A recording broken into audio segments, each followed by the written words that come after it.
Why is mental health linked to who you are and why you're here? These two questions are, I think, really important in everyone's life to ask that question if you choose to know, there is a connection to purpose and understanding who am I allows us to connect to our truth and so that we can defend it, right? And then two, why am I here helps us to connect to an outer purpose, a reason for living, a meaning, a purpose in our lives. So oftentimes mental health, from what I've learned and experienced myself, has been linked to not knowing who I am. And a lot of people experience a lot of mental chatter, negative turmoil, and influences from the unconscious that are harmful and is often very disempowering. So when we don't know who we are, then we don't know how to defend against those thought forms or forces that place false narratives or information into our beliefs or how we feel or impacts how we feel without us being able to say, no, this is not who I am, or that's not my truth. These are ways you start to defend your mind when lower forces are trying to take over. So the who am I is a big deal because when we're in an identity crisis and we don't know who we are and we're not connected to that truth, right, then there are archetypes and patterns and conditioning that can take over, and we feel powerless or helpless against that, because then what's happening is that we're not standing up and saying, no, that's not my truth. We have to,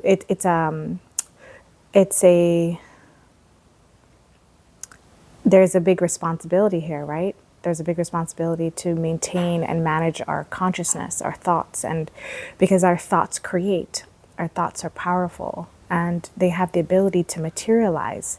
And, as a man thinketh, so is he or is she, or as a woman thinketh, so is she.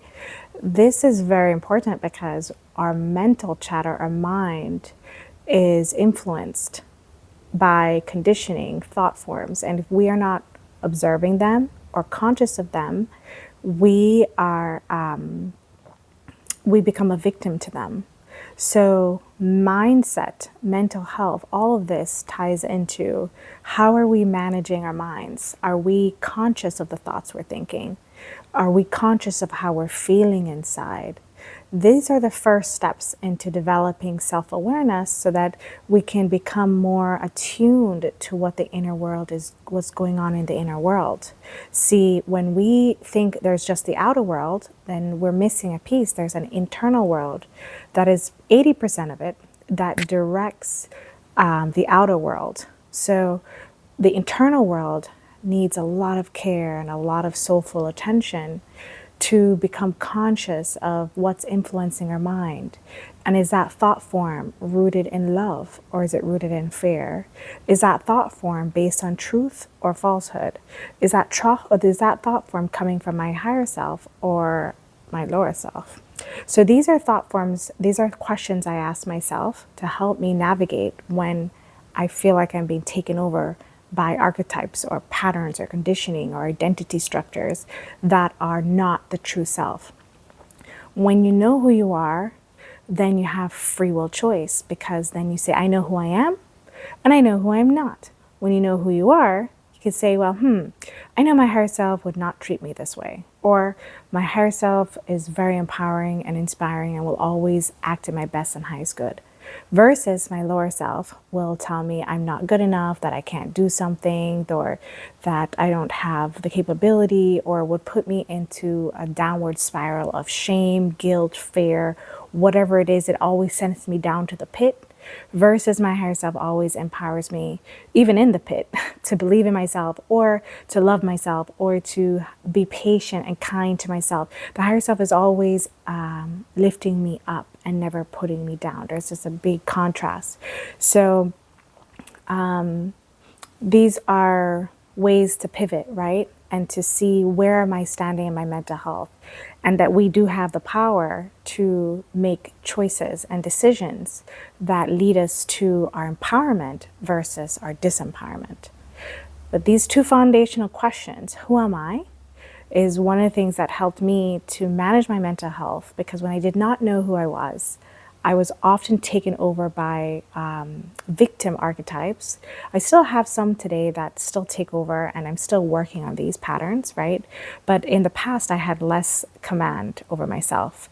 So when I did not know who I would, think I was the thoughts I was thinking. I would think I was the identity or archetype that was having a conversation in my mind.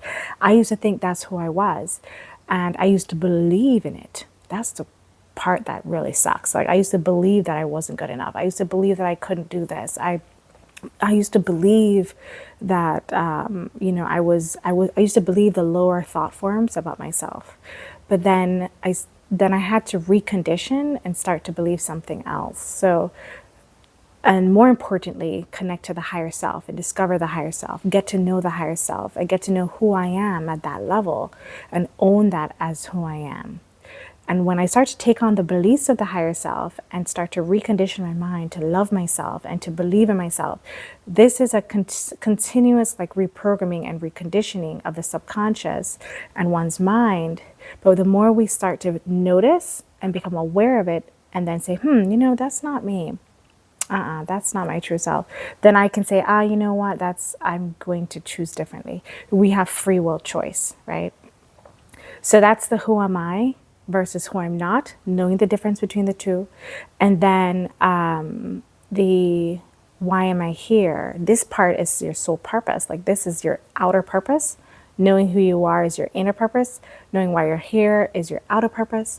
And what you're here, your unique skills, your soul's talents, its unique contribution to the world, the reason why the Creator made you, the reason why the Creator is excited about your soul purpose and wants you to get to know it so that you can go serve and do your thing in the world, be prosperous, be abundant, do work you love, create a life that you love, a schedule that you love, like do things that are amazing in the world and make a soulful contribution and make a difference in the lives of people.